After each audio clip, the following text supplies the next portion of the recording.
Hey guys, Jason here. It's time to name the van. Now, after some pretty good submissions, I had to go through them and kind of weed them out. And I got to tell you, there was nothing that really tickled my fancy enough to change my mind. Pretty good submissions, things like the old Cree Fandy, little play off of Free Candy, that was pretty good. Land Shark, Sally, Van Gogh, Jason's Adventure Wagon, Jason's Jalopy, those were all pretty good. So thank you guys for those submissions. I got to tell you though, the name of the van, it's going to be Chuck. The reason being is that was my grandfather's name, Chuck. Chuck was an adventurer. He was a wanderer. He did whatever the hell he wanted. I mean, as long as I knew him in my life, that's pretty much all he did. He was a vagabond. He lived in and out of vehicles. I mean, for his whole existence that I knew him, he did have a place to call home. But for the most part, he loved just being on the road. He loved going on an adventure, seeing new places and different things. I can't even begin to think about how many times Grandpa Chuck would pick me and my brothers up and take us on all kinds of adventures throughout Washington. I mean, we did a lot of illegal shit. Like, I got my first speeding ticket with Grandpa Chuck. The reason being was his car, which was a 1988 Chevy Celebrity. It did not have an odometer. It did not work. So because of that, I didn't know how fast I was going. I was 16 years old, just cruising through Olympia on the freeway there. Well, I got a ticket. That sucked, but the cool thing was my grandma, she bailed me out. Now, I challenged the ticket. I took it to court. I got out of school for an entire day. She took me out to lunch. We had some seafood, still to pay the ticket, but I mean, it was kind of a cool experience. Chuck, he just didn't care. He did whatever he wanted. One day he showed up at my aunt's house. He had this car. It was a LeBaron, a convertible LeBaron. And man, it was a piece of shit. He showed up and he goes, this paint job's kind of bad. My cousin and I said, man, let's go get some spray paint and paint this thing. So we went down to the store. We bought a whole bunch of green, blue, silver spray paint, and we painted his car into the Seahawks fanmobile. I mean, and it was crappy. It was crappy. Then I took some of that bright orange paint and wrote King Chuck Loves the Hawks all down the side.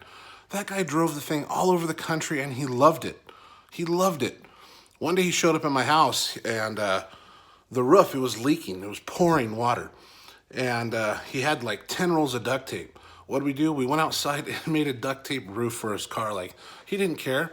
He drove that thing all over. I mean, Grandpa Chuck is the only guy that I've ever known as an elderly man that was extradited to another state after being arrested for a speeding ticket. No, it wasn't a speeding ticket. It was a ticket for going too slow that he didn't pay. He was extradited to another state. I mean, the guy traveled all over the place. Everybody knew him. One day, he took my brothers out to an Indian casino. And Chuck, being the resourceful man that he was, because, I mean, he lived on a fixed income. He wanted to take my brothers out to a lunch. Well, they didn't have any money. So what'd they do? Well, they went into the pond there at the casino and pulled out handfuls of change. They got chased out of there by the guards, laughing all the way down the road, went and had a nice lunch. I mean, the guy was crazy, but I tell you, every day at 2 o'clock, he was there at Mass. He was a devout Catholic. And it didn't matter where you're at in the state. Like, I don't know how many times in the summer, he picked me and my brothers up. We go to a Mariners game or a Tacoma Rainiers game. And if we'd be on the way there, it's 2 o'clock, got to pull in here. Most random Catholic church. He'd always pull in. He knew where all the places were at. And he didn't just do that in Washington. He did it throughout the entire country, like in multiple vehicles. He just loved traveling, loved being free. I mean, he didn't have much to his name, and that wasn't what was important. What was important to him was the experience and the people around him. Now, some people would call him a son of a bitch, and that's okay. But to me and my brothers and my cousin, we called him Hero because of the things that he did for us, Grandpa Chuck, he grew up during the Great Depression. And he would tell me that as a kid, he would go to his mom's diner and he would grab the crackers off of the tables that were left over, get some ketchup and some hot water, and he'd make kind of some poor man's tomato soup. And he was doing that into his 70s and 80s. Like, I remember we go to McDonald's and he'd have a couple bucks to his name, and I'd get a burger and he'd get a hot water and a packet of ketchup, make some tomato soup. He just didn't care. He lived free, and that's how I want to live. I don't know that I want to, like do a bunch of illegal shit like he did, but, he didn't care. What are some other things he did? Like, I remember I was a sophomore, junior in high school. I was down at an Oregon State football camp, and everybody started laughing. And where this camp was, it was about, I don't know, 7, 8 hours away from home.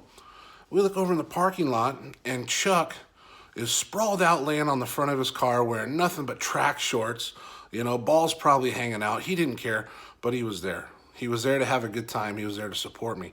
The guy traveled all over the place. And so that's why I really think the name of the van has to be Chuck. It does. It has to be Chuck because it's going to be free-spirited. It's going to be travel. It's going to be an adventure. I mean, the guy, I don't know that there's any words that can talk about how ridiculous he lived, but he was free, though. He didn't have much, but he was free. So yeah, this is for you, Grandpa Chuck. I'm going to name the van Chuck. All right, guys. Hey, thanks for following. As always, have a great day. Stay tuned for more.